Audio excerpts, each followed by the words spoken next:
This video is about getting the results from your smear test. It is for women with learning disabilities, autistic women and their support. A smear test is sometimes called a cervical screening. You'll get the results of your smear test 2 weeks after your appointment. If you don't get the results within 6 weeks, you should ring your GP to ask about them. Try not to worry if your results are late. This doesn't necessarily mean there's anything wrong. The results of your smear test will be sent to you in the post. Your results letter will have the NHS logo on the envelope. It's very important that you open the letter. You can ask a friend, family member or support worker to read the letter with you. A smear test checks for a virus called human papillomavirus, HPV, which can cause problems like cancer. Most people will have a normal smear test result. This means that the test did not find HPV and your risk of cancer is low.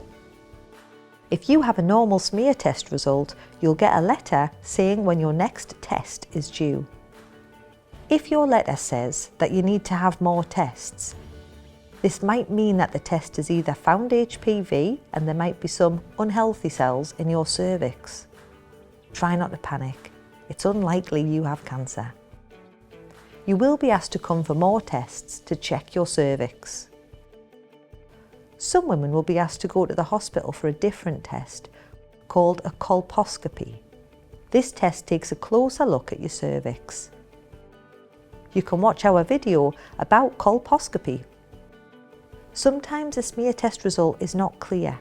This means the test couldn't tell if your cervix was healthy or not. If this happens, you'll be asked to come for another smear test.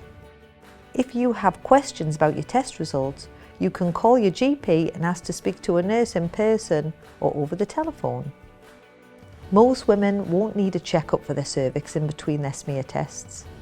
Unless you notice you're bleeding from your vagina when it's not your period, you're in pain or bleeding during or after sex, or you notice anything different, then you should tell your doctor.